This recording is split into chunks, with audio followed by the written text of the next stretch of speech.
I'll do a quick introduction.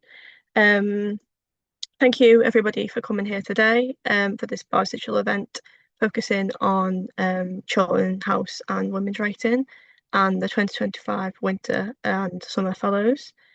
I'm Emma. I am the bar's funded fellow for the Chawton House Visiting Fellows last year, so I am kind of awkwardly starting my first expedition into chairing, so please forgive me if there's any slight technical hitches. I'm very excited for this. Yeah, so the five other fabulous fellows, and we've got Kim as well from Chawton House here to talk to us today. Us fellows spent a month living in Chawton and getting to use the amazing library. And I've already chatted to the speakers. Everyone just looks fine, kind of slides wise, and everyone's assured me they'll keep to time, so that's very good. I will have a timer for myself so I don't talk for longer than 10 minutes because I would like to, but I'm not going to bore everybody. So we've got plenty of time for everybody to speak today. I'll introduce speakers one after each other and we'll do questions at the end. Please feel free to pop them in the Q&A button at the bottom as we go along. The things might get a bit lost in the chat, but the Q&A will keep it a bit more easy to keep track of. If you've got any questions, yeah, please free to pop them as we go, or wait to the end. It's up to everybody. But yeah, so I think we'll start. It's just after 5 past, so we will start. I'll introduce Kim first. So Dr. Kim Simpson is Deputy Director at Chawton House, where she's responsible for public engagement, digital and academic programming.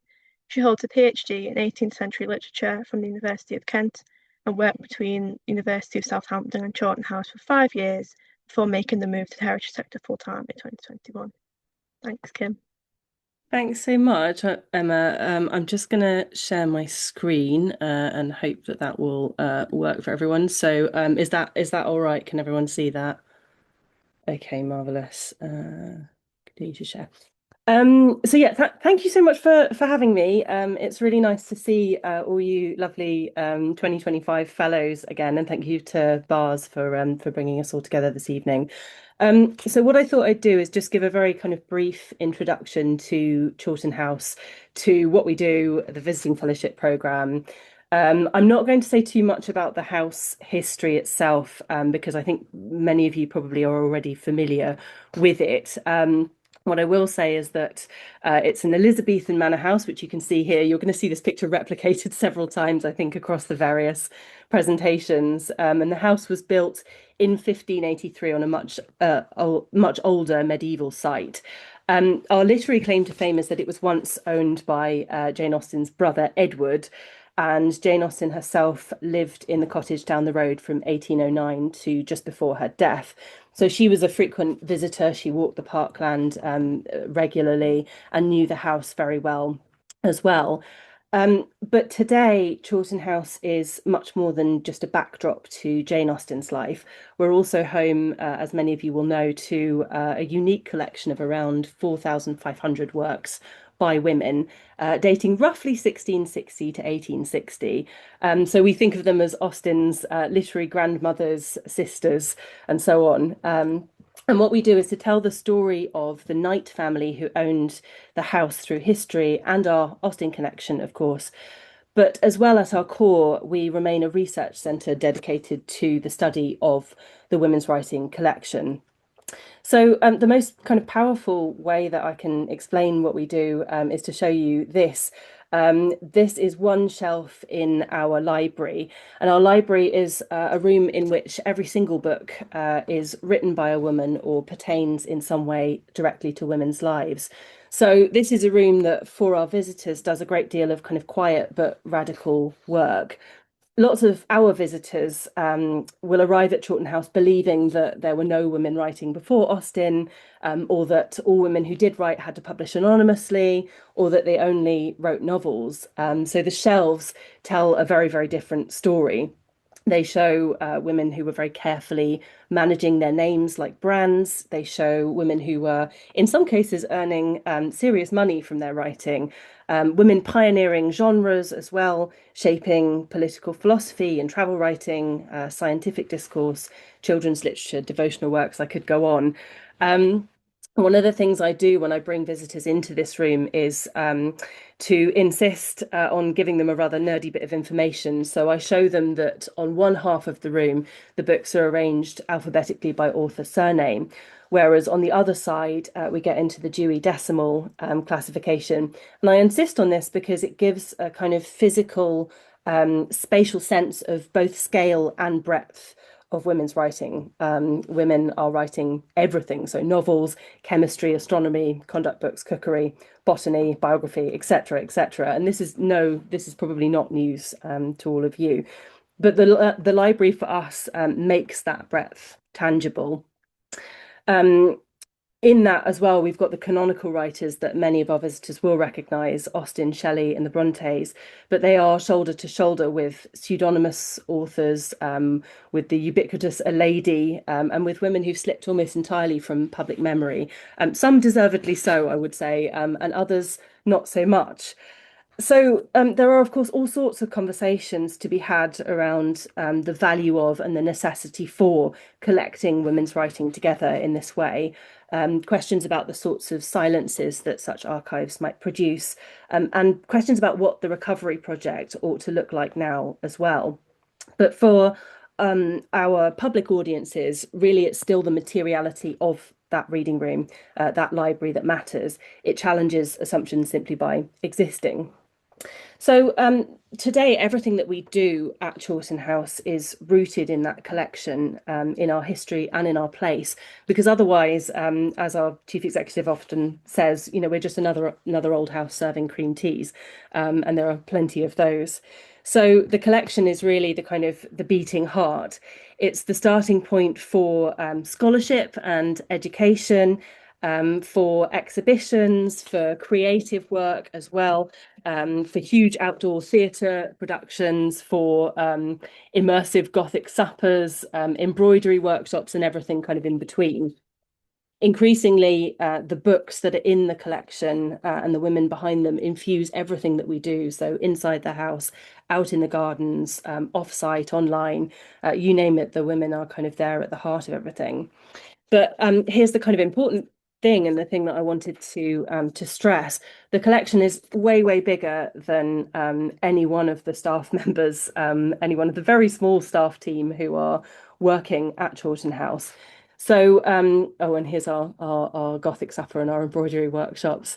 So traditionally, we've kind of lead into the areas where we felt confident. Jane Austen, romantic literature, sort of quite broadly, the Gothic, botanical women writers.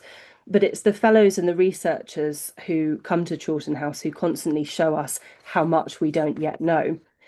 So to give you an example, in 2024, one of our visiting fellows introduced us to a science fiction novel, which some of you might be familiar with, by a woman who is better known for her botanical works. So it's a book called The Mummy, or A Tale of the 22nd Century.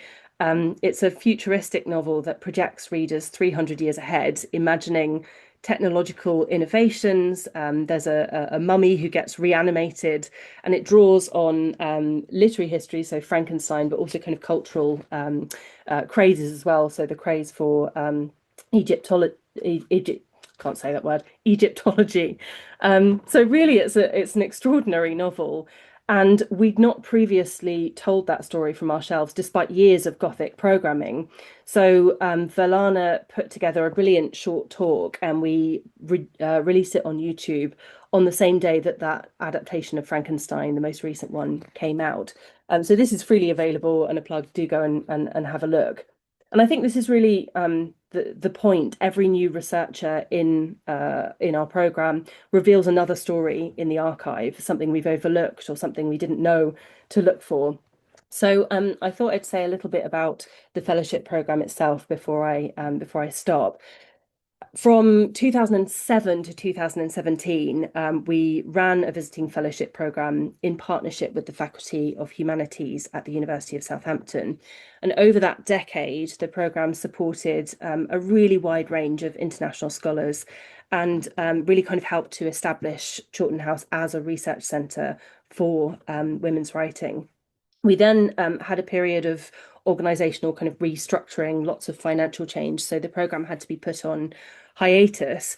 But in 2021, we reinstated it, initially as a pilot with a particular focus on postgraduate and early career researchers. So pictured here, you can see those 2021 fellows. And from then on, we've offered between 6 and 9 residential fellowships each year. We've sort of stabilised at 6, so 3 in the summer and 3 in the winter. And the fellows are in residence at Chawton House for the duration, for a month. They're given a dedicated workspace in the upper reading room on weekdays, full access to the collection, and on-site accommodation in our apartment, which is attached to the house.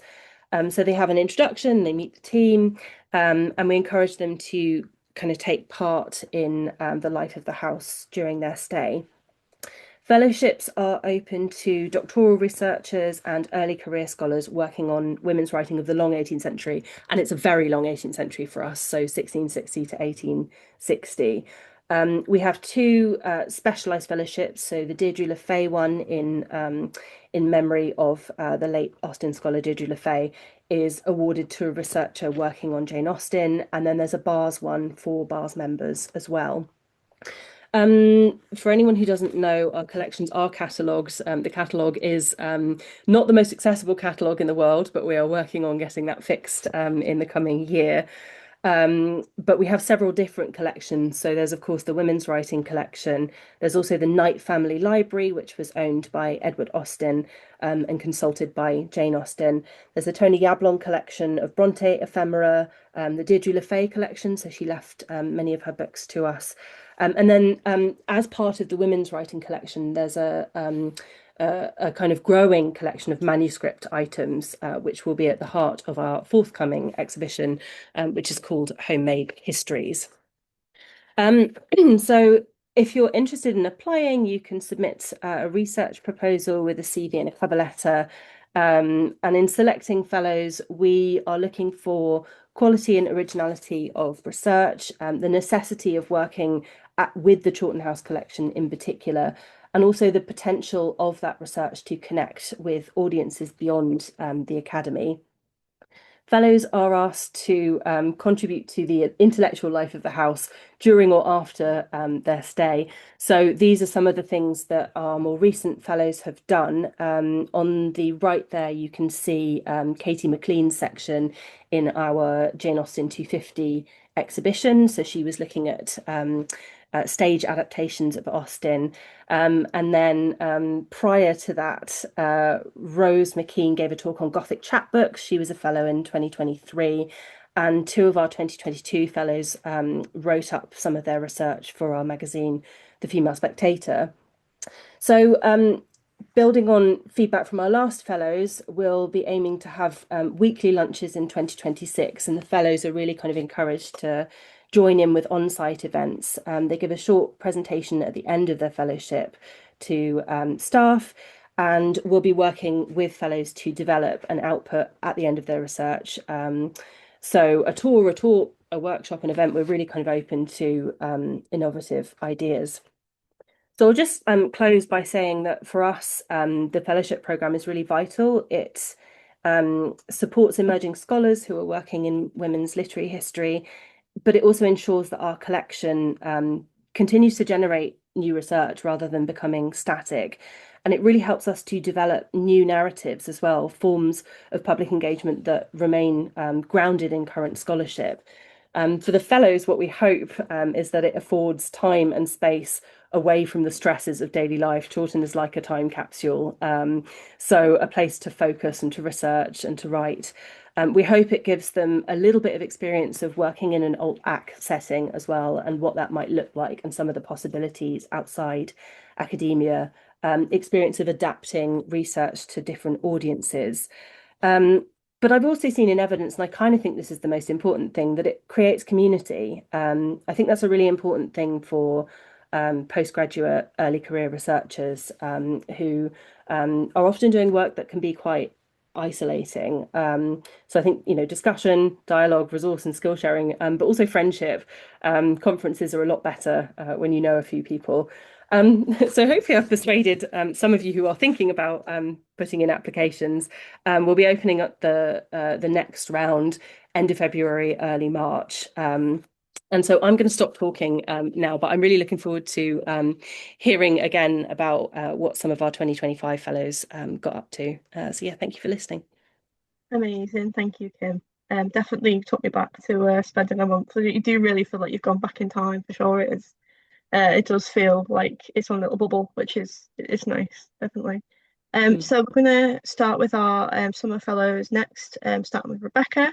So I'll just give Rebecca's introduction here. Rebecca Hamilton is a doctoral candidate at the University of Aberdeen. Her thesis, Lifting the Veil, the role of narrative structure and silence in the unsilencing of gender, um, is based on violence, in Victorian multivocal fiction.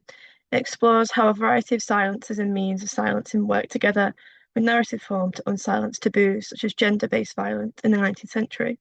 For the Victorian Popular Fiction Association, she acts as social media secretary and a committee member for the Third Sex Reading Group. She has a chapter on interrogating sexual violence in Dracula that will be published in a new companion to Dracula, hopefully within the next year. That sounds so exciting. Thank you, Rebecca. Thank you for the introduction. Yeah, I'm Rebecca.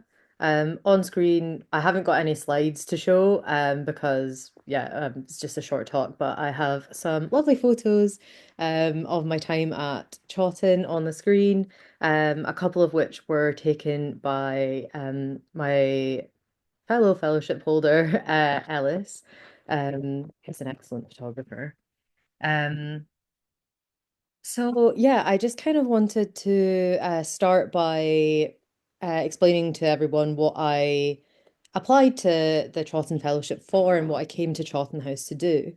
Um, so I was primarily undertaking research on Eliza Haywood's The History of Miss Betsy Thoughtless, which was published in 1751. During my doctoral research, I was doing a chapter on Anne Bronte's The Tenant of Wildfell Hall that was published in 1848. So during this research, I discovered that these two novels shared some striking similarities, particularly with regards to the abusive marriage plotline. In my doctoral thesis, I argue that Bronte parodies and pastiches the structural formalities of conduct literature to critique the virtue of feminine silence that traps women in abusive marriages. So, considering that Betsy Thoughtless also features several references to conduct advice throughout, I wanted to examine Chawton's Haywood collection as well as its 17th to 19th century conduct book holdings to consider whether Haywood's also parodying conduct literature as a way of discussing marital abuse and unsilencing it, essentially. Um, so in the first week, I was largely concerned with reading Betsy Thoughtless itself. So it's really hard to get an edition of Betsy Thoughtless anywhere. Well, not the full version is available to buy anywhere. You can get it on Project Gutenberg, but nobody really likes reading a novel on your screen. So yeah, Chawton had a couple of editions of Betsy Thoughtless, so it was great to just have the novel in front of me and be able to read that. But yeah, so beyond the abusive marriage plot, I identified quite striking, minute similarities to Tennant, and I'll give some examples. So both abusive, so the female protagonist in Betsy Thoughtless is now just forgotten her name, obviously Betsy Thoughtless. And a female protagonist in Tennant is Helen Graham. Both have abusive husbands who physically harm or kill a household pet in front of them. Both wives display a clear denial of the husband's conjugal rights right after this incident. Betsy says she's not ever going to sleep with her husband again, directly says that, and Helen slams the bedroom door in her husband's face. And in both novels, there's an aunt figure that provides advice on marriage, whether good or bad. And both wives flee their husbands after discovering their husband's is adultery, and then both return to nurse their husband until his death. Spoiler alert if you haven't read the novels, sorry. But both women remarry and have a happy second marriage. Um, the second week, I spent kind of looking at various conduct material, particularly conduct literature by Mary Astell, who's often considered to be one of the first feminists. Um, I also read George Savile's The Lady's New Year's Gift, which was the most popular conduct manual of Heywood's time. When I was looking at this, I found an inscription dated 1852 that said, "We should be sorry in these times to see such advice given to young peoples," next to advice on how to deal with a drunkard husband. So, if written in 1852, this is perhaps more reflective of changing attitudes towards this sort of advice at this time. Bronte, in particular, is well known for her views on alcohol, and Tennant offers quite a harsh critique of the drunkard husband. Um, so I thought maybe that was a bit reflective of Bronte's own views about this kind of advice and offers a window into why our motivations for why she felt like advice needed to be updated or critiqued. Um, I also read Heywood's own conduct literature, such as The Wife and the Husband, and had a discussion with the Chawton staff about whether these were serious views of Heywood's, as they on the surface seem quite misogynistic, as most of the conduct literature of the time, but or if she is merely catering to public opinion. She was quite like she was known to kind of adopt various characters in her writing, so it could be that, you know, she was doing that. So it's something I'll have to consider when I'm doing further research. The third week, I took time to look at things I didn't necessarily need for the purposes of my trip, but I knew I wasn't going to get another opportunity to look at such an amazing collection. Kim took up some of the Women's Commonplace books for us, and you'll see a couple of the drawings in the photo collage there. The drawings in them were absolutely beautiful, and I couldn't stop taking pictures of them. But I think a collective favorite of ours over the summer was the Journal of Louisa Lushington, who is the niece of Matthew Gregory Lewis, who wrote The Monk. Her observations were so witty and provided all of us with lots of amusement. We would just read sections of them, of her diary to one another out loud in the reading room and have a little laugh. But yeah, more than anything, it's just really interesting to read day-to-day life of a woman at this time.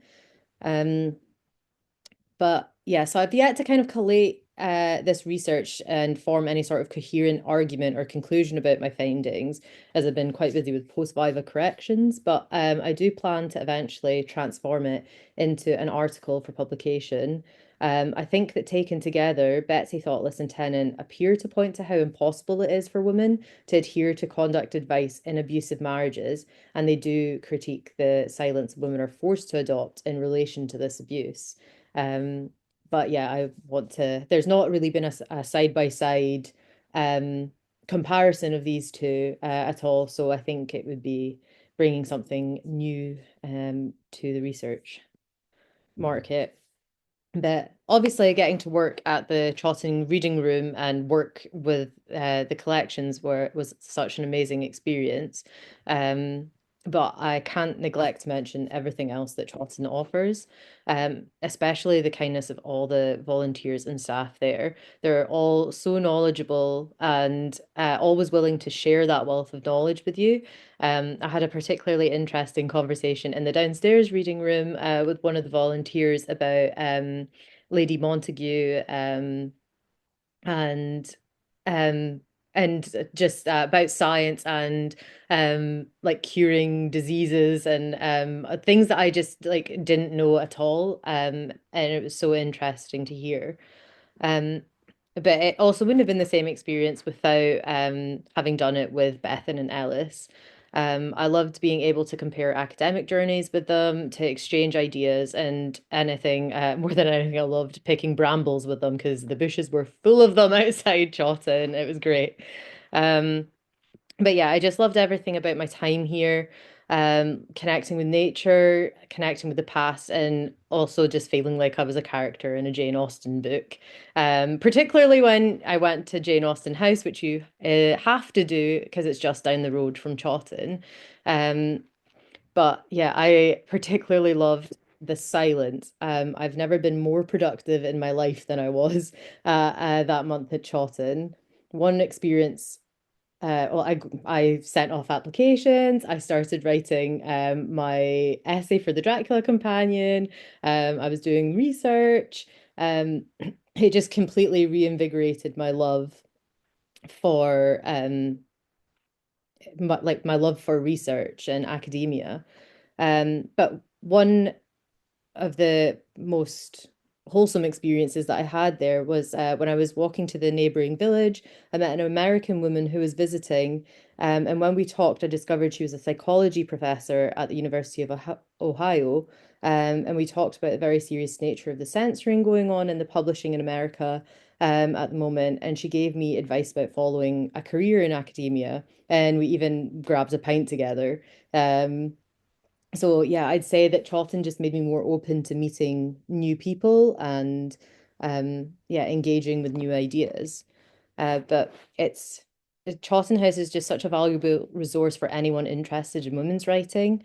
So though its collections obviously focus on mainly on early women writers, they have works by 19th century writers and beyond, including a huge collection of Brontë ephemera, which I was privileged enough to get to look at in Gothic texts. And the influence of many of these early women writers and 19th century writers are unmistakable, as I've shown with Heywood and Brontë. So Chawton's mission to recover and contextualize neglected writers is quite inspirational, and it illuminates how women shaped and were shaped by the literary markets. Ultimately, it does trace a lineage of women's authorship and readership that challenges traditional boundaries between high and low literature, revealing continuities of voice, genre, and social influence across the centuries. So be able to sit in that reading room was to feel like I was part of this long continuum of writers and readers. Because literature is not just confined to the century. We all know that it endures and continues to inspire those who seek it out. So I'm incredibly grateful to have been gifted that experience. So all I can say is if you're thinking about applying, please do. You won't regret it at all. Thank you, Rebecca. Yeah, I feel like there's so many things I could have looked at whilst I was at Charlton that just sound amazing. So it's interesting to hear about your stuff as well, just to see what else there's there that I missed. Yeah, I As I'm went sure down so many rabbit holes. I know it's so easy to do, isn't it? Um, so next we're going to hear from Bethan, who is another one of the summer fellows. Bethan Elliott is a third year PhD student at the University of York, focusing on Romantic era women's writers and the performance and publication of their drama, with a particular interest in the Scottish poet and playwright Joanna Baillie. She's interested in the 18th century theatre culture, closet drama, drama in publication, and romantic conceptions of genre. Thanks, Bethan. All right, thank you for putting me on. So hello, I'm Bethan Elliott, and Chawton House very kindly hosted me for the Summer Visiting Fellowships in 2025. So for the general gist of my research interests and the things that I was attempting to research at Chawton House, the more recent chapters of my PhD have focused on the work of Scottish poet and playwright Joanna Baillie, who was a contemporary of Austen, though from what I can tell, the two women didn't interact directly, much to my disappointment. In particular, I've been looking at the way that Bailey's works approach drama as a didactic medium and considering how they engage their audiences and model different ways of interpreting and managing emotions. In particular, how they draw lessons from the Gothic. So my time at Chawton really contributed substantially to my thesis. It was incredibly helpful, but the breadth of the collection has also allowed me to go off on a number of my own tangents, much like it did for Rebecca. And especially the manuscript collection is very varied and valuable as well. So I wanted to draw on the ways that Bailey's 1812 tragedy Aura and Jane Austen's Northanger Abbey from 1817 both engage with the Gothic. Both texts use the genre as a source of distraction for young female protagonists, or in the case of Northanger Abbey, for outright genre parody, as characters like Catherine Morland and Aura engage with the Gothic in ghost stories and fantasize some of their trappings into being. However, my research was intended to investigate how these texts use Gothic conventions and the hyperbolized fears of their narrators as submerged warnings of the social pressures and manipulations that genuinely appear later in their own narratives. I also had an excellent time looking around some of the exhibitions in Chawton House, which dealt with the connections of Austen's family to the theatre and the way Jane Austen herself engaged in some playwriting and private family theatricals. So, because I was particularly focusing on the ways these texts engage with Gothic conventions to comment on gender, fear, and the relationship between the two, um, I found that both Austen and Bailey engaged in a way that enabled parody while also serving as a medium for more genuine concerns about the degree of patriarchal control. The Gothic for both of these texts served as a specific function as a fantastical distraction for young women, but also as an indirectly didactic medium in which they could see examples of patriarchal norms taken to exaggerated extremes. As part of this sort of idea of exaggerated extremes, I went down a bit of a tangent on chaotic literature. So, as part of this, Chawton House's library has a very good collection of other genre parodies and works of chaotic fiction from the period, several of which, notably The Female Quixote by Charlotte Lennox and The Heroine or Adventures of a Fair Romance Reader by Eaton Stannard Barrett, notably influenced Austen in writing Northanger Abbey itself. Alongside these, there are also several works by other contemporary dramatists which dealt with similar themes, including The Rivals by Richard Brinsley Sheridan, which includes a similarly chaotic character. The ability to see the influence that was being exerted on Austen specifically and was sort of swirling around amongst some of her contemporaries or near contemporaries really helped to understand the approaches that were being taken at the time. I also managed to go into a broader range of works, including some conduct literature and writing on female education and reading practices that was available in the library. While we're probably more accustomed to examples that place significant constraints on novel reading in these types of genres, or ones that discourage it outright, I was actually able to find some really interesting examples that took very different approaches. For example, Erasmus Darwin's A Plan for the Conduct of Female Education, which advocates for the idea that young women should absolutely be encouraged to read certain novels as part of a fully rounded education, asking how can young women who are secluded from the other sex from their infancy form any judgment of men if they are not to be assisted of such books as delineate matters. I also found another similar kind of scenario posed by Charlotte Smith in her epistolary novel Desmond, which expresses a surprisingly similar anecdotal example of a lady of fortune who complained that if I had read such books, i.e., novels, said she, before I was married, I should have chosen better in terms of a husband. So yes, I found a couple of interesting variations on the theme. Given the breadth of the collection, I was able to sort of contrast and compare a very broad variety of different kinds of conduct literature, writings on female education, writings on female reading practices to see what sort of maybe bucked some of the larger trends that I'm familiar with from other secondary works. Alongside these, I ended up going down a few other tangents as well. So, accounts of the lives of female authors and playwrights and the ways in which they constructed their personae. So, for instance, pen portraits of literary women by themselves and others, word portraits of famous writers, and various works of biography as well, including a work on the life of Joanna Baillie by Judith Bailey Slagle. So all of these texts offered assessments of authors either from their own lifetimes or shortly after their deaths, which were very useful for indicating their specific persona at the time, their reputations, and for demonstrating the trends in how ideas of female author were being constructed and managed. Chawton also does have its own collection of women's drama, and as someone who's interested primarily in 18th and early 19th century women's drama, these were really of interest to me. There are several things I wanted to highlight, particularly Albina Countess Raymond by Mrs. Colway, but in particular a manuscript play in the collection that I believe had been relatively recently added, which was Goldsmith by Fanny Holcroft, who was the daughter of Thomas Holcroft, who is often credited as being one of the better known sort of introducers of melodrama into British theatre and adapters of German works into English as well. In particular, Goldsmith is an adaptation of, well, a loose adaptation of some works by E.T.A. Hoffmann. Similarly, there were a broad range of really interesting sort of life writings, diaries, memoirs, and letters of collections of letters. In particular, I was very interested by Harriet Martineau's letters with the Strutt family, Lord and Lady Belper, being from that area of Derbyshire in particular. But yes, much like Rebecca, I found there was more than enough stuff to fill my time. Definitely enough for me to carry out all the research that I had planned going in, and also for me to be trying to put things into lists in order of priority as the day started to count down. So I could really recommend as well going to Chawton House and partaking in a visiting fellowship, in particular having a look at the manuscript collection. Okay, thank you for having me.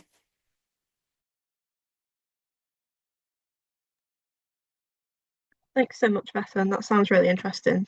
Every time someone like talks about what they did, I feel like there's just more and more that I missed out on. I feel like we could all do like a second fellowship again. So the final summer fellow I'd like to introduce is Ellis. Ellis Naylor is a PhD researcher in history at Bath University. Her research is guided by a commitment to recovering hidden women's voices through their writings and argues that women's life writing is a significant, if often neglected, form that enable political awareness and empowerment. During residency at Chawton House, she focused on 2 chapters of her thesis, which explores the life, journals, and political activity of Lady Louisa Knightley, who lived between 1842 and 1913, who was an elite Anglican women's rights activist active in the latter half of the 19th century. While her central subject falls slightly outside the core Brontës period, the project directly on it, with much of the contextual research rooted in the late 18th and early 19th centuries. The research advances on the concept of quiet feminism and aims to contribute to situating women's individual experiences within wider narratives. Thanks, Elle. Thank you very much. I'll just get my screen up and hopefully this will work. Right. Has that worked at all? Yeah, I can see that. It's not full screen, but I can see it. Okay, let me just see if I can get this full screen. There we go. Is that full screen for you? Yeah, that's brilliant. Lovely, thank you. I also have a few photo collages as well to add on Rebecca's own one, but thanks for the introduction, Emma, and I will just quickly just add on that essentially. So I'll just quickly run through the purpose of what I wanted to get out of the fellowship, a little bit more my research subject, what I kind of explored at Chawton week by week, and then a couple of fun bits and highlights at the end of my experience as well. So as already touched on, I mean, essentially what I wanted to do whilst I was there is build on ideas I have around what I'm kind of terming quiet feminism at the moment. I think that's probably going to change, but women who are basically engaging in politics, particularly in the 19th century, in the Victorian period, and one that's kind of misread or often neglected when discussions on sort of the women's question and their activity. So the purpose of this was to really feed into a chapter of my PhD, which I'm kind of dubbing the Chawton chapter for now, and sort of explore quiet feminism in the periods that immediately sort of predated the 19th century. So looking at the 18th and the 17th, which is why the collection was really useful for me. So essentially I wanted to kind of look at how progress for women's rights and political rights was not linear.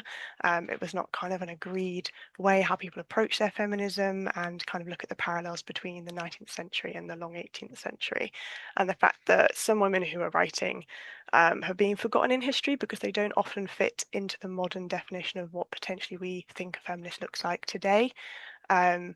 And I think sort of this idea of quiet politics is really the essence of Chawton House, Jane Austen, and what it, and what Chawton represents essentially. So, as I've already introduced, I'm looking at one lady in particular, so Lady Knightley, who I discovered during my MA, and I've discovered her journal. So she wrote 45 volumes of her journals, which is huge, from 1856 to 1913, and 2 edited editions exist, published almost a century apart, which you can see on screen. So both of them are just, yeah, cut down versions of her actual journals. They kind of lack critical engagement and have a sort of limited understanding of her contributions. She was very involved in political organisations during her lifetime, including Girls' Friendly Society, Primrose League, National Union of Women's Workers. She was the first president of the Conservative and Unionist Association for the Franchise of Women. Try saying that when you've had maybe a drink. And then she was also really involved in sort of emigration for women later on in life as well. But her approach is kind of something which I have dubbed for now this sort of quietly feminist approach. So she's challenging a lot of traditional gender roles, but in a non-confrontational way. She's influencing politics often from the margin. She was married to an MP, but her journals is something which she uses to really empower herself, empower her ideas, talk about ideas around politics, and and her literary significance, I think, is it's a lot more significant than I think what she and maybe others have been credited for as well. She published only a few journal articles, and she wanted to, she intended to publish an autobiography as well, but never got round to doing that. But I think she should be considered, and life writing as well should be considered within a literary category, despite these journals and other diaries not being published. Historiography tends to centre around novelist women, I think, so leaving women like Lady Knightley often sort of understudied in that respect. So that was just a bit of context to what I'm doing, because it slightly sits towards the back end of the timeline, as it were, of the Chawton collection, and also the period that I think others are looking at too.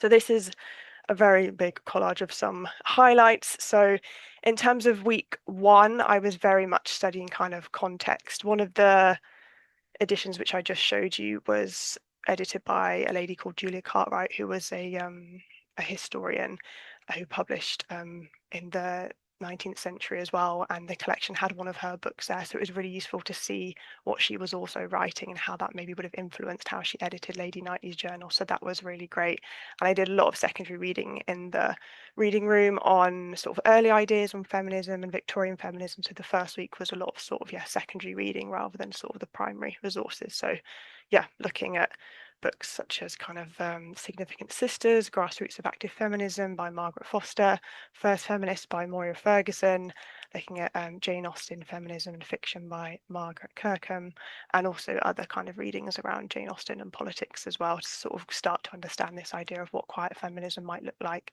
for me in my research.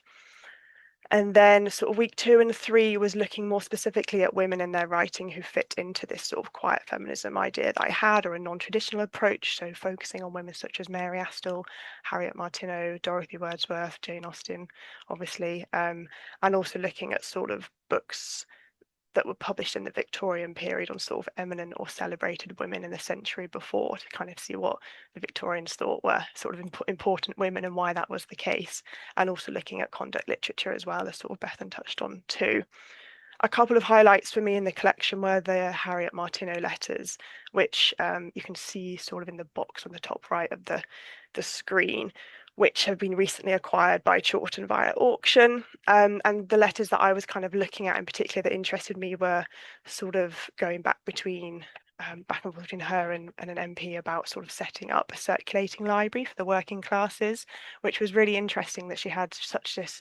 She was so passionate about this and really wanted to set this up, and really passionate about making sure that literature was available to men in particular, and the workies, as she called them as well, which was interesting. And I think it was just such a good example of activity which actually was quite groundbreaking at the time, and really sort of really the fact that she was working so hard to do something different, and also the fact that it didn't actually become successful as well. So often we don't hear about the things that maybe aren't successful, and it didn't become successful due to her ill health, and something like that, which was actually such a really cool idea, to be honest, has been sort of neglected and not looked at, and these letters is a really good insight into her work. And then as Rebecca touched on as well, there was the Louise Lushington diaries as well, from kind of 1821 to 1822, and they are full of descriptions of such, wonderful events. She travelled from Naples, from England to Naples. There's descriptions in there of visits to Godmersham Park, which has obviously got connections to Jane Austen. There's potential romance between her sister and Jane Austen's nephew, and the journals are just incredible. They're sort of on the left-hand side. I've got a edited copy of those as well, which I picked up at Chawton too. And again, just a really good example of why journal writing and life writing is so important, and what we can gain from that, essentially. So yeah, there are all sorts of other things which I won't go into because I know we are short on time as well. But here was a bit of kind of fun reading, which I think, again, my other fellows have sort of touched on in terms of what we were able to look at. A few highlights for me on the left-hand side were sort of a set of Jane Austen novels that belong to the Knight family. So they were present in the Knight Library at Chawton House until at least 1908, because they appear in the catalogue from that year, and the collection features a bookplate of Montague George Knight. So he was around from 1844 to 1914. And yeah, it's just really interesting items to see. There's loads of journals and scrapbooks which we looked at, which were really useful for me, again, to see, looking at life writing, being able to compare those and read those. So many amazing, beautiful books on the shelf, such as that copy of Evelina down there, which was really, really cool. I found an autograph of Charles Dickens as well. That was pretty fun, in one of the journals and scrapbooks. And so just being able to kind of look through and have time to do that was amazing. We had a really good fun afternoon, in particular, looking at all of these. So yeah, that was super fun. But yes, I think, and then yeah, sort of a final slide on the other things we got up to. So just a bit of a rundown on what we got to in the summer, which was a lot of blackberry picking, wandering around the garden, kind of sit in the garden. We had dinner outside, we had walks in the evening, obviously exploring Chawton village, Chawton House, dressing up, visiting the pub, just walking to Farringdon, which was kind of the village next door, which was really lovely. I've got particularly fond memories of sort of sitting outside in the evening as the sort of sun was setting, listening to Emma on audiobook, having a cup of tea, and the bell ringing practice happening on a Monday evening and things like that. Just really lovely, wonderful things that enabled us to pause and just think as well. I think one of the most important things that kind of I found from it was just being able to have the time and the space to slow, to research, to think, to formulate ideas. And it's such an important process when you are kind of researching, and writing is actually thinking time. So it was really good. I took a trip to Winchester as well. I found some original William Morris wallpaper. Anyone who knows me knows I'm also obsessed with William Morris. So that was really cool. And just being able to walk in Jane Austen's footsteps was, for me, a bit of a fangirl moment. I mean, it was through reading her books that I fell in love with history and wanting to research women's history. So to be able to walk in her footsteps and be at Chawton and be in the collection and and be part of the fellowship was kind of a full circle moment for me. So yes, it was really great, and I am using that to currently write the chapter on quiet feminism and coming up with my own sort of definition as well. So yeah, that is it. Oh, and a lot of photography as well. Love doing that. That was great. But yes, that was pretty much me, and a bit of an overview of what I did whilst I was there. That's amazing. Thank you, Alice. I definitely had that Jane Austen fangirl moment as well. Like, yes. With like Jane Austen's village and all that. Like, it was really cool. I definitely had to like kind of keep cool. Maybe not successfully, but yeah. That's fine. It's all okay. We're all in the same boat. But yeah, also just again, thank you, as Rebecca said, to my fellows too, because it was wonderful to do it with them. And I think we all had an amazing time, and a huge thank you to Chawton House and to Kim and all the volunteers. It was truly wonderful and special in so many ways. Thank you. Now we're going to go on to the Winter Fellows, my fellow fellows. And first we're going to hear from Amy, and I will do Amy's introduction now. So Dr. Amy Wilcoxon is an MHRA Research Fellow at Queen Mary University of London, working on the letters of Percy B. Shelley. She's the Communications Officer for the British Association of Romantic Studies, BARS.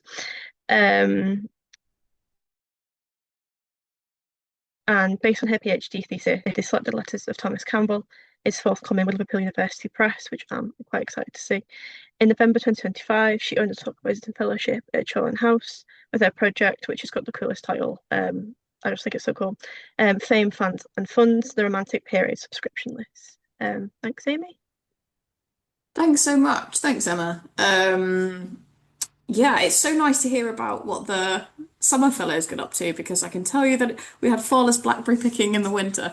It was it was very dark very early, but we still managed to have a wonderful time and get some nice pictures of Chawton, although less of those in my presentation, sadly, than in the others. But yeah, thank you very much to Bars for hosting us. Thank you to Emma for chairing and organising this event. Thank you to Kim and to Chawton for having me and the other fellows as well. I also had a really nice time at Chawton. And yeah, I'm just going to talk really quickly now. I won't take an age, but I'll talk quickly about the project that I worked on whilst I was at Chawton. So this was a little bit different, I think, from what some of the other fellows were doing, which fed into their PhD research. So for me, my fellowship was doing something completely new, something that was not related to really to what I'd done before. And I decided to do some work on subscription lists. So I'm sure all of you or many of you will know what a subscription list is, but it's essentially a form of early crowdfunding. And in the front pages of a book of the 18th and 19th centuries, if it was crowdfunded, there was a list of the people who had kind of pre-ordered the book, who had sort of put their faith in the book, if that makes sense. So I was really interested in that, and in conducting a survey of different subscription lists and different works. I primarily wanted to focus on female authored works, because obviously that's what Chawton has got such an amazing amount of books for. And I wanted to do this to have a look basically at different authorial practices, different sort of patronage practices of the Romantic period, and I wanted to consider how subscription lists differed depending on a range of different reasons, like the location of the publisher, how famous the author was, the date things were published, and the potential genre of the book. So I'll talk a little bit more about that as I go through in the next few minutes. But I just wanted to do a couple of subscription list facts first, just to give people a bit of an idea, a bit of a grounding. Sorry, this is a lot of text, you don't have to read it all.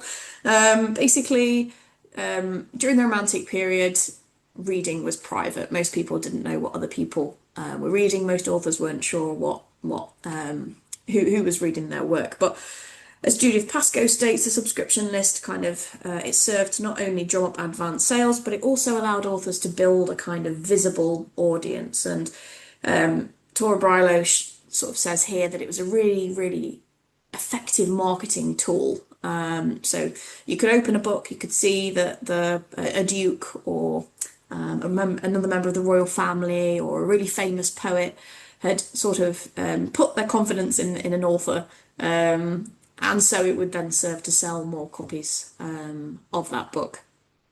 And authors themselves had sort of mixed views on subscription lists, and Hatton said that it was wearying work. Samuel Taylor Coleridge, the poet, he warned against trusting in the number of names on subscription lists. He thought that it could be kind of fabricated in some ways. And Walter Scott basically says that it's in this letter at the bottom slide here, bottom quote here, sorry, that publishing by subscription is not degrading, which some people kind of thought it could be at the time, but it does ask the public to pay for what they've not seen and makes the author kind of personally obligated to the people who are paying these subscription fees, if that makes sense. So the good thing was that if you didn't have a famous patron or one particular patron who wanted to fund your work, it was good because you could still fund your work. And the 1790s were a really key period where there was lots of subscription publishing happening. And yeah, so whilst I was at Chawton, what I decided to do was we only had a month, which when you're working there every day goes very, very quickly. So I decided to take a sample of 30 different books and have a look at them by genre, by year, and by location. So this is my sample. It was picked very at random. I had the help of the very kind volunteers who went through and helped me look for subscription lists actually in the books on the shelves. And this was the sort of breakdown by genre. The novel was half of those books, poetry, sort of a third of the books, and then other genres were also represented in this sample. Again, this is not an ideal sort of thing to do, but with the time that I had, I felt it was the most sort of useful thing to do. I also looked at the year when these books were published, and again, as I said, the 1790s were thought to be the most popular, and this sample really sort of backed that up. 10 of the books, a third of the books that I looked at were published in the 1790s. So I found that really interesting as well. And location, which I found less surprising but still interesting. Most of them were published in London, with a smattering of books in other places as well, including Bath, Dublin, Leeds. That was where most of these books were being published. So super interesting, I thought, from an initial sort of the beginnings of a project, scoping out a project. And I also pulled out a couple of really interesting examples that I thought were really, really fun, just to present to you guys now. So the first interesting example that I found was the only cookery book that I actually looked at, which was published in Sheffield by James Montgomery by his press in 1802. And it was, the thing I found most interesting was that every other book that I looked at, the subscription list was at the front of the book. This was, if it was a poetry, if it was a novel, things like that, prominent sort of subscribers at the front. Because this was a cookery book, potentially for sort of less noble, less wealthy people, the subscription list was at the back, which, yeah, I thought was really, really fascinating, really interesting, and a lot sort of more to be done on that to see if there are any other books where subscription lists are at the back. This picture on the slide here, you can see that it was originally published by Longman, but you can see that there's a little sort of piece of paper pasted over, and now it says Longman has been erased. You can just kind of see it underneath, and over the top it says 4. So there's some confusion with the print in here, with the publication, with the subscription list, and that means that Longman pulled out of publishing this book. So very interesting, very intriguing, and I really, really want to find out more about that. There are also 186 names on this subscription list. That was sort of fairly standard. There were often quite a lot of people on these lists, which leads me to my favourite thing that I found in the Chawton collections, and which I shared at the time with Kim and my fellow fellows. And this is a mock subscription list, which yeah, I found really, really really, really interesting, really, really exciting, by Richard and Elizabeth Griffith. It's called The Triumvirate, and basically, rather than asking people to subscribe to the whole book, the author here has in a very innovative manner, decided to simply ask people to sponsor specific little bits of the book. And you can see there that their total subscribers adds up to 65,465, which is quite the amount. And this is quite rude, quite funny. I really enjoyed it, seeing this in one of the books. And that was my favourite find in the Chawton collections, I think. So I wrote a blog post for Chawton, which is up on the website now. So if you're interested in subscription lists and a bit more about what I was doing, have a look on there. And again, thank you very much to Chawton. I couldn't have stayed at Chawton without Emma and Amy, and we just had a wonderful time together. So yeah, thank you. Thank you, Amy, for that. It was just so, I mean, I've already seen the list, but it was so fun just looking at it again. And that mock subscription list just amuses me every time. It's so my fun. favourite thing. I love that. So our next speaker is Anne-Marie Zhao, who is a second-year PhD researcher at the University of Cambridge.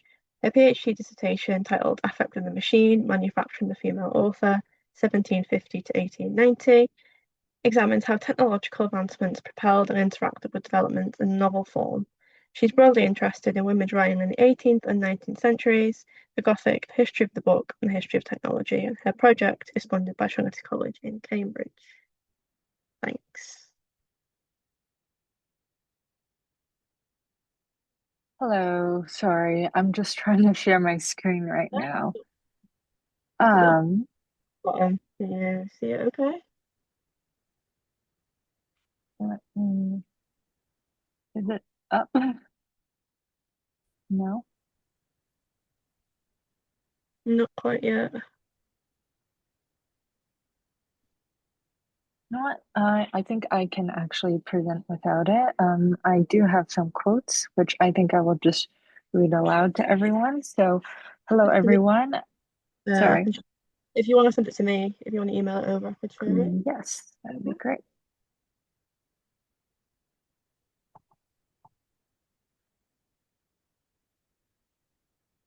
I feel like Zoom and Teams and all this just gets so confusing and like, yeah. Sorry, yeah, it shows that it's sharing on my end, but I don't know why nobody could see it. So, I was just thinking if you want to send it to me and Emma goes, and then I can share afterwards if that's easier. That sounds good, yeah. Okay, cool. Just email it over to me. I'll go first if that is okay. And then we can sort out. I feel like the joys of Zoom and stuff is the technical things. Yeah. So I'll introduce myself properly. My name is Emma Butler. I'm a third year PhD student at Chile University. My thesis, From Health to Leisure, the Seaside Resort in the 19th Century Literary Imagination, studies the representation of the coast as liminal space in 19th century literature. My research spans Romantic and Victorian literature with a focus on novels of Jane Austen, Health Humanities and the Gothic, and my Chawton Fellowship was very kindly funded by BARS, so thank you for doing that, and why I'm here today, starting to kind of chair and also talk about my experience. And not to promote myself too much, but I'm also co-organising a PGR and ECR conference in June with EHU 19, and the call for papers is out now. If anyone would like to send something in, feel free. So I'll just share my screen now and get started. Hopefully everybody can see that okay. Please let me know if not. That's great, Emma. Okay, brilliant, thanks. Yeah, I'll just wrap my notes up.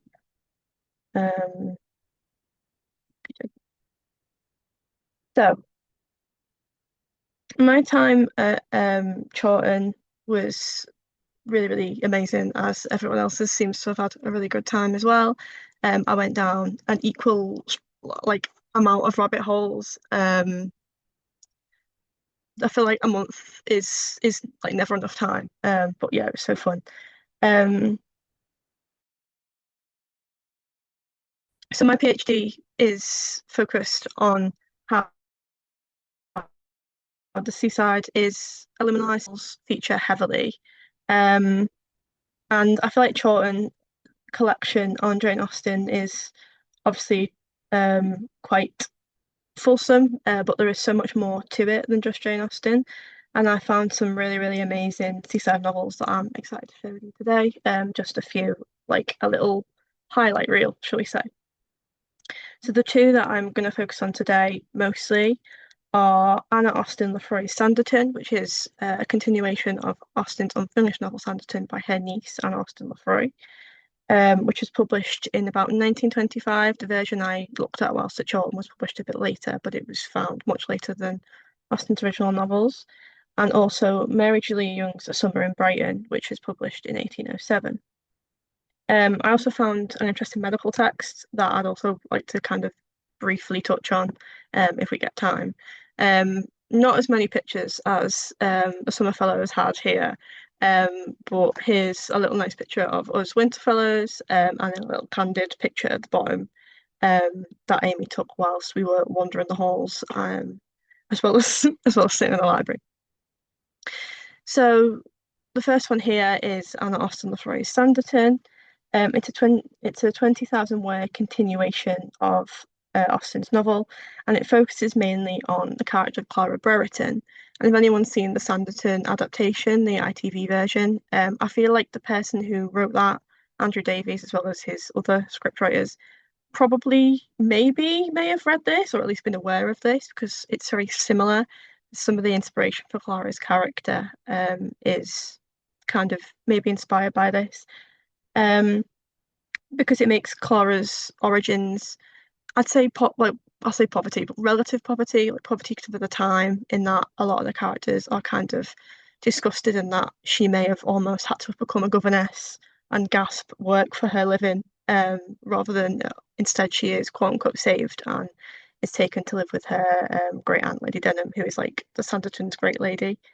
And it's really interesting to see one of Austen's nieces continuing her aunt's writing. Also, a big thank you to Kim, who got this off display for me. And apologies to anyone who may have been there in November. I wanted to see this in display, and it was not. It was in my box of books instead. So I'm very, very lucky to get this and have a look through this. So yeah, thank you about that. I originally intended the Sanditon continuation, plus there's another Sanditon continuation, which is just by a lady. I don't think or by another lady, sorry. I don't think it's been identified who wrote that one, but I read both. But this was my favourite because I felt like it would fit nicely into my PhD thesis. It's got a little bit on class, a little bit on health, and a little bit on the Gothic, which is all of what my thesis focuses on. And I feel like the kind of social precarity of Clara in the novel will fit nicely in the chapter that I am currently researching and writing at the moment. Another novel that I looked at whilst I was in Chawton is originally published anonymously, but then was later attributed to Young. I went into a summer in Brighton thinking it would be a kind of seasidey romp, as lots of the other books I looked at were. And this instead kind of became something much more, I kept calling it like a early 19th century Coronation Street episode because it went very, very wacky. A kind of brief summary of the plot, of the things that I found amusing. The book starts with two sisters called Sibella and Amelia, and they find a baby on their doorstep. They live in a cottage not that far from Brighton, hence the name. And it turns out that the little boy who's left on their doorstep is actually their brother's illegitimate son by a girl in the village, and not his wife, who is called Orinda. Jessie here on the second picture is the mother of the child. And when Lady Orient, because the brother's called Lord Orient, even though none of them have stepped foot in the quote-unquote Orient before, when she finds out about her husband's infidelity, she tries to run off with another man, and it basically, spoilers, ends up in the guy who she runs off with, who's her husband's friend, getting killed by her brother, who just appears at the end. She gets banished to Scotland. And other kind of fun things that happen in this novel is there's a cameo from the Prince Regent. Orinda gets kind of ostracized from a party for wearing a see-through dress, and another woman gets very explicitly condemned for an even more see-through dress. So Orinda's kind of sad that her see-through dress isn't the most scandalous thing at the party. And there's also a random masquerade ball where there is no see-through dresses. But yeah, no one else is, well, I'm not saying nobody else has wrote on that, but I can't find anything else. So it'll be really interesting to put that in my thesis, and perhaps potentially be the first person to look at that. So the collection at Chawton's got so many amazing things that I was kind of spoiled for choice. So here's a selection of a few other things. The first picture here is a treatise of the management of female complaints by a Dr. Alexander Hamilton in 1782. Not the same Hamilton of Lin-Manuel Miranda Hamilton show fame, I'm sure. But I wanted to read this just to see if it had any seaside related information. And there wasn't much about that, but there is a lot about women's health, as one would expect. And he talked a lot about periodical evacuations, which I'm assuming is a period, and maybe where the term comes from. And I'm interested in menstrual health, and that was of personal interest to me. The picture in the middle is from another book that I read while I was there called Sketches of Young People, which ended up being aimed at children, so it wasn't very it's not something I put in my PhD, but it's just really interesting to read and see how Brighton was kind of portrayed during the period. And it had a really, really pretty picture, which is why I have to include it in here. And then, of course, as I was saying after Ellis, that I'm also a huge Jane Austen nerd. Anyone who knows me knows that. I have Jane Austen earrings bought from Chawton House shop for the occasion, and here are the copy of Austen's letters by Deirdre Lefay, signed by the late Austen scholar herself, which is really, really interesting and cool. I just thought that this panel as a whole will be a really interesting thing, not only to see what the other summer fellows looked at, because I am nosy and I am interested, but also just to kind of thank BARS for funding the experience, and to thank Chawton House, Kim, and everyone else at Chawton House just for being, amazing hosts and allowing this incredible research into women's writing. I'm also hoping to take my work on Sanderton's continuation by Anna Lefroy to the BARS conference in Birmingham this year. So if anyone would like to hear more about that and is going, I will have a paper on that. So yeah, thank you very much for listening. And I do have a Q&A slide. That's meant to go last, but it's fine. We can do that at the end. But yes, thank you very much.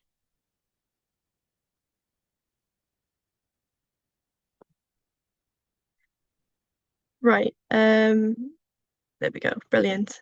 Sorry about that. Sorry. These things I think it will work now. Just tell me when to change the slide. Yeah, take it away. Okay, sounds good. Thank you so much, Kim. So hello, everyone. Just to introduce myself again, I'm Amory. I'm a second-year English PhD student at the University of Cambridge and one of the November Fellows.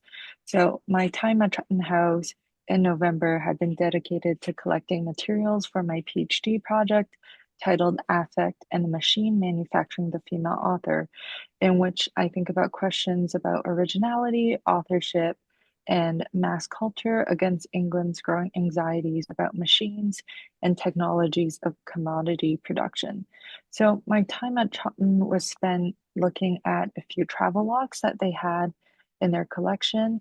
And also, excitingly, the library had many items by Minerva Press authors who were quite notorious around the 1790s into the 19th century for their very prolific output, and who were frequently likened to sort of the cogs and wheels of a literary machine. However, it is part of my argument that a closer examination of these novels' topography and sort of inconsistencies within reveals a lack of editorial control, and just sort of looking at the production challenges faced by Minerva Press authors in the 18th and early 19th centuries. And so looking at these publishing practices, I'm hoping to look at the visibility of literary labor and the value of cultural production, and at the same time looking at the affective and humanistic potential inherent within these women's writings. So I think you can change the slide, Kim. So the two travelogues that I was looking at specifically was An Excursion from London to Dover by Jane Gardner and A Family Tour Through the British Empire by Priscilla Wakefield. And I was especially interested in these travelogues for their representation of manufacturing and how it sort of correlates to representations of literary labor. So I didn't find much with Gardner's travelogue, but I think Wakefield's travelogue was quite fascinating. She didn't travel much in her lifetime. So actually her writing drew on the works of others to complete what would turn out to be two juvenile travelogues, one of which is at Chawton House. So the book itself contains actually quite a detailed map of England with districts marked out and numbered. And as well, the book consists a mix of narratives and epistolaries. So I think what is so interesting about Wakefield's travelogue is it demonstrates how ideas of Britishness was developing to incorporate not just land and its natural resources, but increasingly Britishness comes to be identified with industrialization, the manufacturing of products, as an emblem of British imperialism. So the family's reasoning for embarking on this grand trip was the need to educate their male children, and only through a knowledge of Britain and its manufactories can, and I quote, promote the general happiness of the whole, and should destroy all national distinctions and unite members of the British Empire into one vast brotherhood. So this book documents the family's travel district by district and comments on the textile production of the region, and emphasizing the globalization of England's trade, which of course is relevant to my research because it includes quite detailed descriptions of trade such as papermaking, the global context of the textile, and it features these quite fascinating descriptions of cotton mills and steam engines at work. Next slide, please. So in one instance, the travelers were witnessing linen production, and they described that they saw between 20 and 40,000 wheels and spindles moving with the greatest swiftness and performing the operations of spinning and twisting the cotton far more regularly than could be done by human hand without any apparent cause.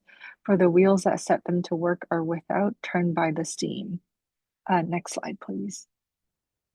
And another letter describes the coining process, in which the children talks about how the steam engine performs other operations in finishing the coin, and such as shaking the coin in bags and working a number of coining machines with more expedition and exactness by few boys than could be done without it by a great number of powerful men.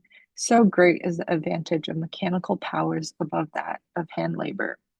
So, we begin to see the emergence of mechanical over manual labor, and this description, I would argue, parallels how the late 18th century were discussing literary labor. So while there's no direct correlation between Wakefield's travelogue and Frances Burney, the description of the coining machine is reminiscent of how Samuel Crisp, a family friend of the Burneys, describes Burney's process of writing. Next slide, please. So the family friend talks about how if Burney could write her novels as coin gold at such a rate, she would be able to gain 250 pounds by simply scribbling the inventions of her own brain, only putting down in black and white whatever comes into her own head, without labor, drawing simply from her own fountain. She need not want money. And of course, in discussing literary labor, one of the most overlooked body of female authors were the authors of popular fiction, in this instance, specifically the Minerva Press. So I was quite drawn, actually, initially to Chawton House's collection of Mrs. Meek novels. And so for those who are unfamiliar with the author, one of the questions that actually has intrigued scholars for a long time is, who is Mrs. Meek? Next slide, please. And it wasn't until 2013 when historian Simon MacDonald uncovered a single copy of a list containing Minerva Press bestsellers at the British Library that we know Mrs. Meek refers to Elizabeth Meek, a stepsister of Frances Burney.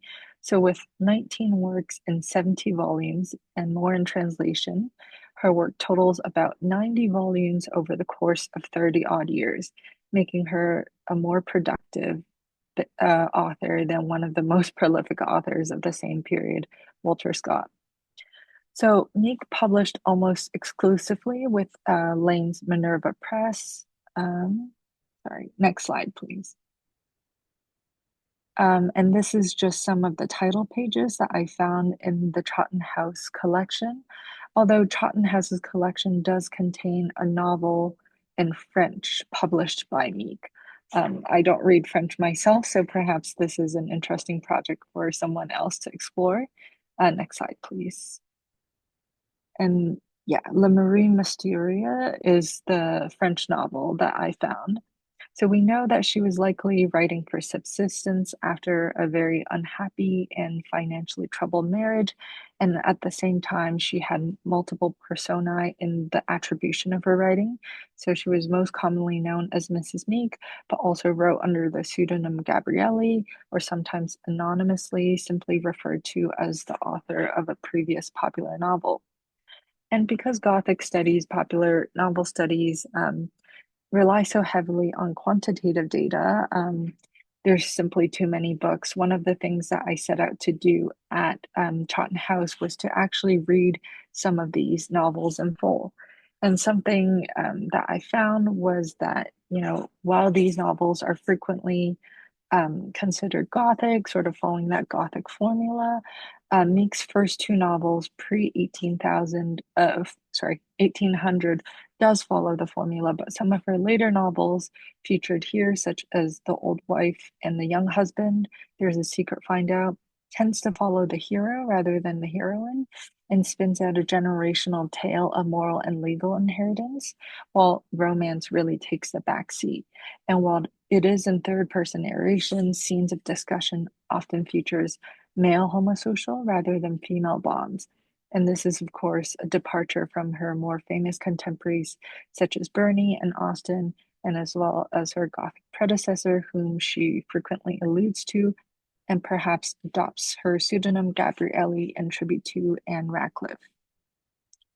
So, as I said before, I was really looking for inaccuracies and printing mistakes that could indicate an author's limited scope in printing practices.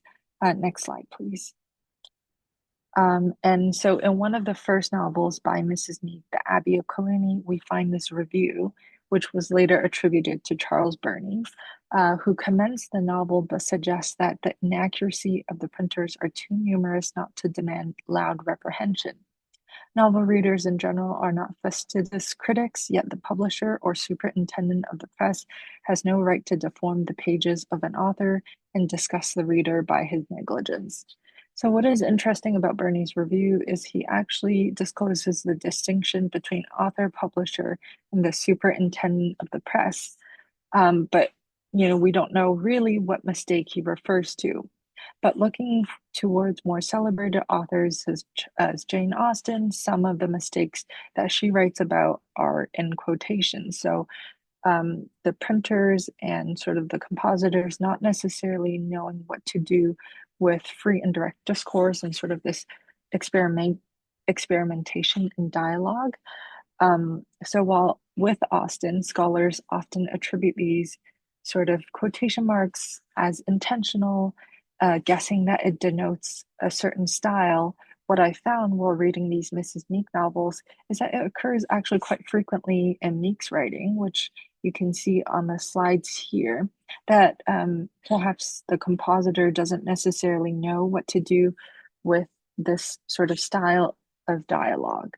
So while I do not have a definite answer for this, and this is something I'll be exploring in my chapter, we can perhaps ask these questions about aesthetics and literary style with these more popular, known bad fiction writers in mind. So what I sort of came away with from Chawton House doing these readings is, how should we consider these ambiguities and instances of mistakes in the text?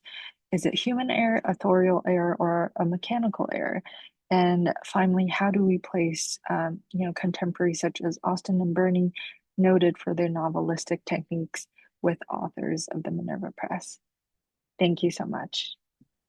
That's so interesting.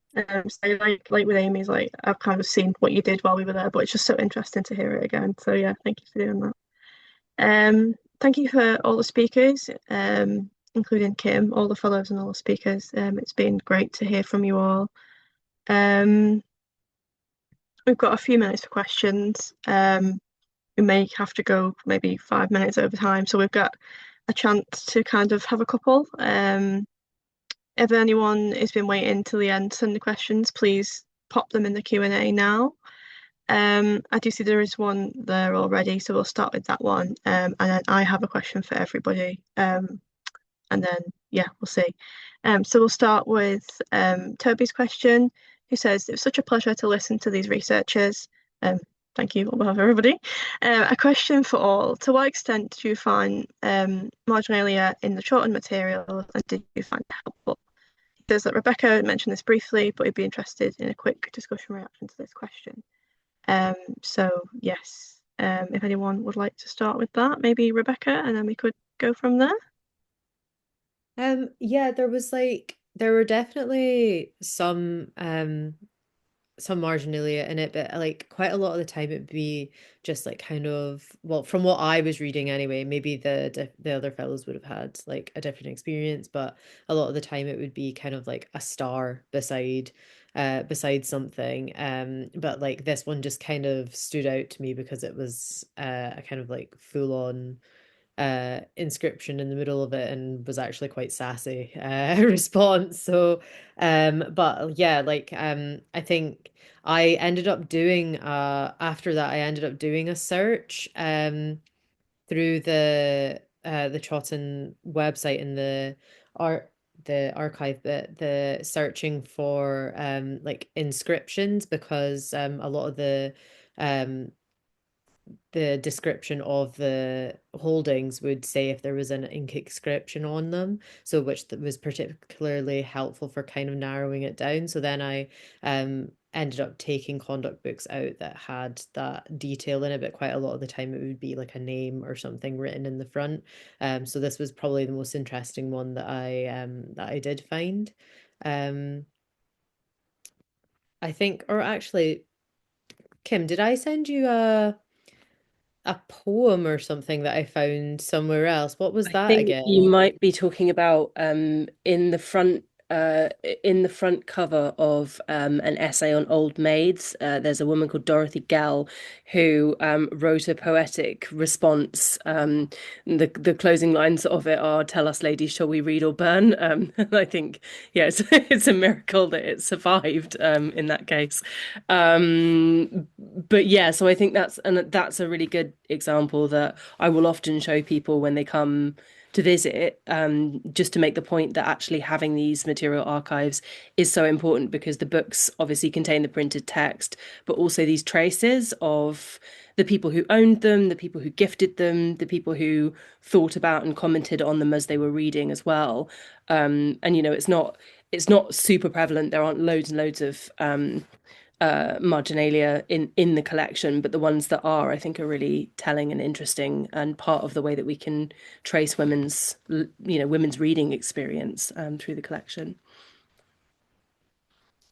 Can I just add to that? One really cool thing that I found that is, I think it's listed on the Chawton catalogue, and I cannot remember which book it's in, but there's a list in the front of one of the books that I was looking at that was basically an all-female subscription like library. Like they used to like lend in libraries, so they used to lend it between them all. So they all wrote down like who had it when and which order they had it in, and then there was like a little note saying essentially bring it back quickly because we want to read it. So that was a really nice thing, like you're saying, Kim, just kind of knowing how people actually read the books is so interesting, and I found that really, really nice when I was looking at it. I don't know, it's easy looking at the book, isn't it, to not, people read them, but then you could actually see that many people had read it before you, so that was really nice. I forget, don't think I've seen that one, so if you find it again, please send it to me so that we can note it on the catalogue. I will. Anyone else got any experiences with anything like that, or no?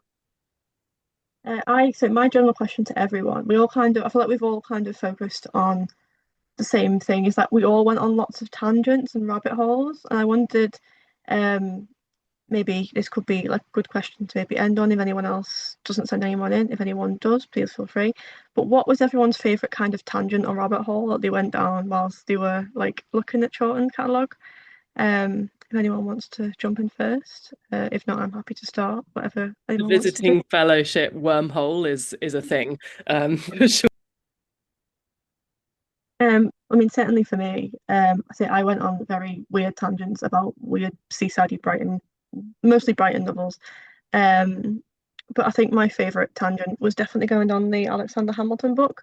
because it kind of wasn't directly related, but it's just something I found really interesting, especially from like 1872, and like his kind of really weirdly graphic descriptions of like women's health. And I'm like, of course he's a doctor, so like it makes sense, but he really went into some quite graphic detail about periods and things that I kind of made me feel a bit uncomfortable. He went into that much detail. But yeah, anyone else got a fun like tangent that they'd like to share? I mean, I can talk about one from, I know I'm not a visiting fellow, so trespassing on your territory here, but I never thought that I'd become as interested in wax seals on letters as I have become, because of what I found in the collection. So yeah, that was my that's my sort of nerding out anecdote there.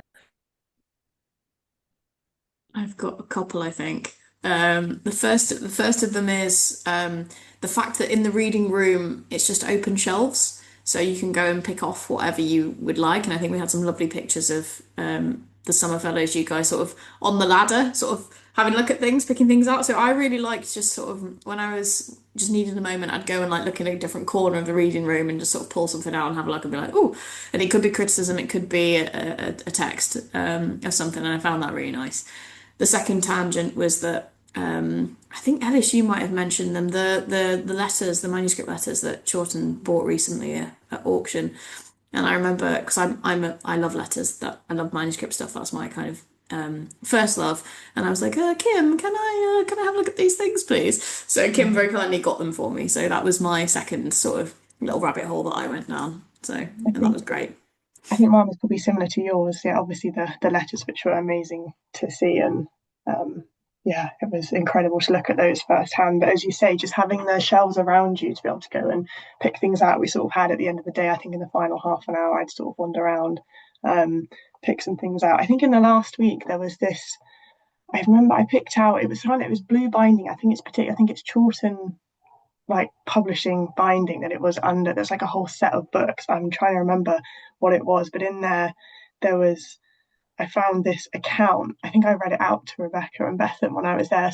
We'd sort of find bits and sort of read it out to each other, which was really fun. And it was this account of this lady who I think was living through like the French Revolution, and we couldn't work out whether half of what she was saying was like real or not. But she had all these ridiculous tales of like being part of helping like the Dauphin escape, and Marie Antoinette as well, and all these things, and getting arrested, and her and her husband been put in prison, and like not being, I don't know, escaping being seduced by her sort of captors and stuff like this. And it was insane because it was all, she was writing it as if it was real, and it was just completely ridiculous and amazing, and yeah, just a really fun thing to pick up and read and work out what was real, what was not. And I think obviously you would mention as well like the journals of Louisa Lushington as well, which was a real highlight for us, I think, in the summer in particular too.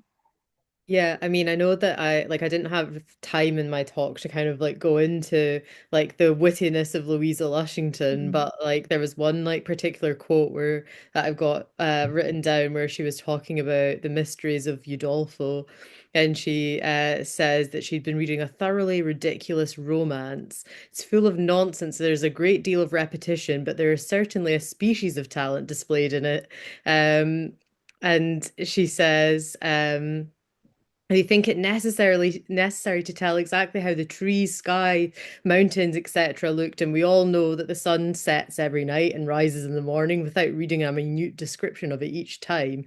And if Emily shed as many tears as they say she did, her eyes must have been most uninterestingly red. She goes to the window almost every night to hear sounds and see figures, one of which is ludicrously described as waving something which appeared to be its arm. I must say, I think she wanders about at night in a very odd manner for so good a young lady. So she thinks it's the most useless book. It was so good. Yeah, I've got this sort of like the version here which has it all sort of written out, but I've literally just opened up a random page on it. Like I've literally just pulled out the first thing which I underlined, which was just, I mean, she's so like awful to people as well. So she's put down, there's a certain Colonel Rice there who came in full uniform. So she's talking about an event, a ball, with a wife who looked just like a cream-coloured horse, dressed in a pink gown. This unfortunate couple with the amazement and entertainment of the whole room. I mean, she's absolutely savage. It's the funniest read, and she's just so funny in what she says about She refers to she comes someone across. as the plague of Egypt just Yeah. because he traveled around a little bit and was a bit boring. Anyone else got anything to pop in with? Or It's quite a yeah, few different tangents. I shared a lot of the letter tangents with both Rebecca and Ellis. I think the Harriet Martineau ones in particular were very, very interesting. But I was particularly fond of some of Erasmus Darwin's things, his sort of attempts at conduct literature and sort of comments on young women's education.